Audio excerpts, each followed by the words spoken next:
press video 4. I hope you're enjoying this. If you're catching us here, imagine start from the beginning. This is a journey that's starting from somewhere and headed somewhere. Rina, I interjected. I want you, now the question is for you to ask. Yeah. Over to you. So, Pius, I was asking, we were talking about cash flow, right? And we've clarified that the outflow is not just my expenses. It's not to you. It's not, It's not expensive. not my expenses. I'm also being a blessing to others. Yes.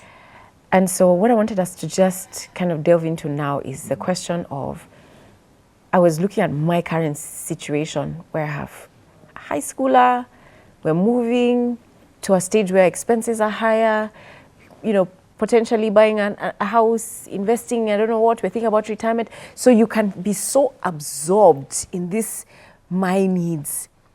Okay, and I'm speaking for me and my friends, because there's also, we're in a sandwich generation where there's parents potentially that you're looking after, there's children that you're looking after, and you can be so consumed by this stage of our life. And so the question I'm asking is, how can you, where do we go next? How do we get to the place where I have a outflow, but not just my expenses? Yeah. And also let me add, and we have the economy. As it is currently. Yeah. Today we are really going against the grain. Yeah, we are.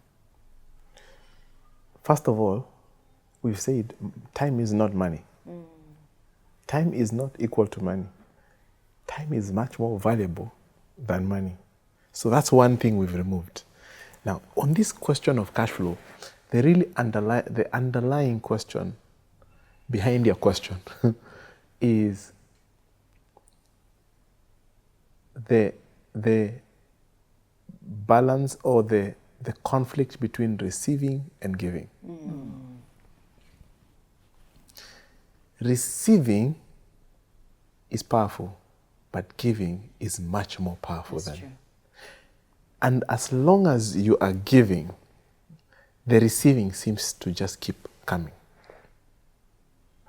Now, that's very difficult for a human mind to really conceptualize, but it's the way the world system is set. Yeah. Let me show you something. I pick something and I want to give it to you. Just receive it. Which hand is on top? The one receiving or the one giving? The one giving. The one giving. So the hand that is giving is always at the top of the hand receiving. Now, have you noticed something? The people who are always... I need to ponder that thoughts. Where? What? Continue.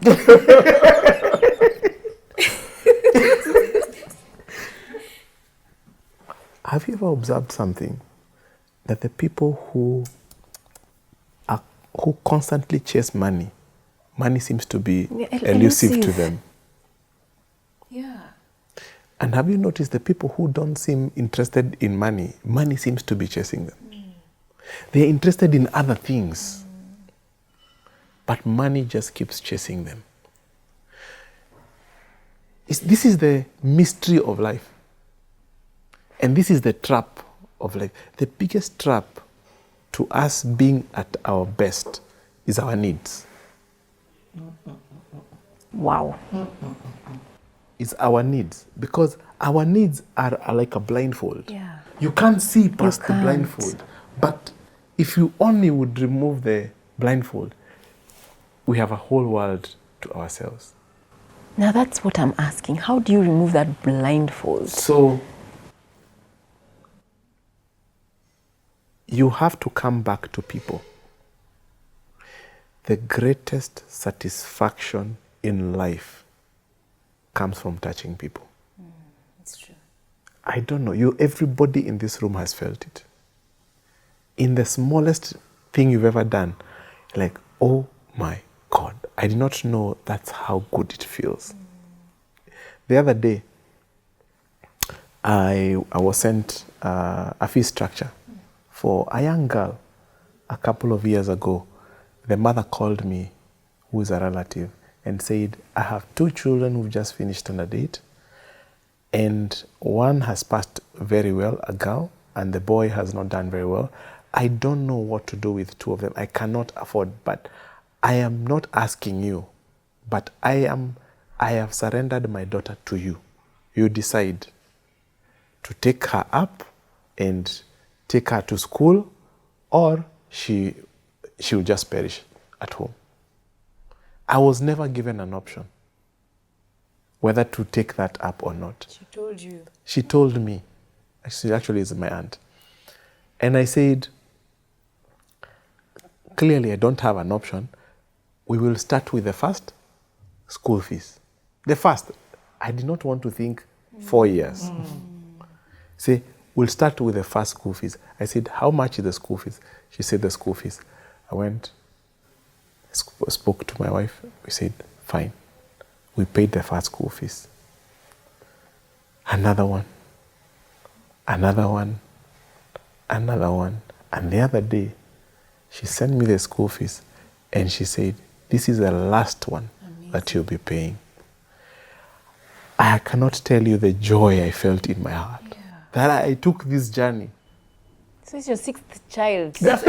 You know, I actually wanted to interject and say this. People can be watching this and thinking, but this guy has a bank account filled with things. No. What I'm hearing is that it is a sacrifice. This giving thing, it is you didn't already say, I have all this money to pay for all her years. No. You sacrificed and you took a step to just start. Yes. There was no visibility of how I'll pay the second school fees. But, and it kept coming like a shock and surprise. And I'm like, man, I feel so inconvenienced. But I just said, because she told me, this is what she told me.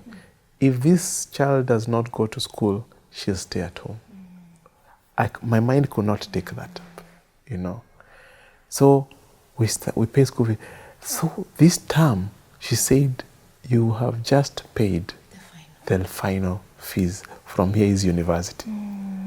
I was like, God. Oh, university. Yeah, as in from here, she can only join university. And she's an A student. I was like, I look forward to university. You know, all the pain I felt before was gone. I was like, it's such a joy to see someone who had no idea they would even make it through high school, to finish high school, and now we are even prospecting university. I said, I will pay through the nose. I don't know where the money will come from because I already have so many commitments, as you say. And by the way, she's not the only one. There are many others. But I'm just giving this one example. So there is something about touching people, and we don't have to have money to touch people. Wafula didn't have money to touch people. It is what you said. What do you have in your hands? What gift do you have in your hands? And once you have that, that's the gift that God gave you. And once you activate that, it leads you to cash flow. Now, this is where it gets very interesting. People, cash flow. Cash flow. The third one is time. I was meditating on this scripture. Sorry, I have to use verses here. No apologies. Use them. Yes, apologies and no apologies. Ephesians 5:15-16. As I just couldn't understand it. But this is what it says. It says, see that you walk circumspectly. See that you walk circumspectly. Not being a fool, but as wise. And then say, comma, redeeming time. Because the days are evil. Let me repeat that. See that you walk circumspectly. Think carefully. Be cautious, be prudent with every decision that you make. Not being a fool, but being wise. But you can actually delete all that because there's a comma there and go to the next and redeeming time because the days are evil. And it comes back to the biggest thing of this life, that this verse saying, the greatest war, the greatest battle over your life is about time. From the moment you were born, your time started ticking. Until the last breath, the time stops. So the competition is around your time.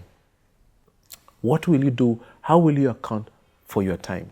Now, the problem is, if all of us are working towards paying our bills, all of us are paying to build our homes, all of us are working towards owning a Range Rover, doing those things that serve us, then we have lost the battle because we are likely to work forever. Those things are not satisfying. And they're insatiable. They're insatiable. There's no end to them. But then this is what really excites me. My needs are too small. My needs are too small because the world has such big problems that if I solve just one problem, the cash flow that will come will completely dwarf my needs. Oh, wow. Okay. Think about the person, we all use WhatsApp. The person who created WhatsApp, the person who created Netflix. They were solving a problem. The person who the person who created the phone. Those guys, they don't live by portfolios. They live because the cash flow coming cannot stop coming. Because they solve such a big problem that, what do you do with $1.5 million coming into your account every hour? Just tell me. Sometimes people think of that in dollars. In shillings it is. Just give about 200 million That's shillings. At least 200 million shillings every hour. What do you do with that? The thing is your needs are too small. And when you focus on our needs, we commit ourselves to poverty. But when you focus on solving people's problems, we completely open a new world where our needs are met automatically and our focus is something else. Anyway, my redefinition of success, my success is when I'll get there when I get to distribute 90% of our income. Yeah. And the 10% remains is more than enough to cater for my needs. Yeah. Then I know I'll be successful. Okay. I love that. Do you have anything to add, Rina? I'm just like, you learn every day. I love what Pius said. We're about to enter the conversation about pay yourself first, but there's 3 points that you've brought in. People. Actually, I forgot to connect this. The cash flows are meant to redeem your time. People, when you serve people, you generate cash flows. When you generate cash flows, you redeem your time because the cash flow is flowing, even when you're sleeping. And when you redeem your time, you get to do, or you now have a lot of money and a lot of time. Oh. Okay. Have I connected it? You have. So well The circle is not that closed. we need to take a break and change some cards. The conversation continues.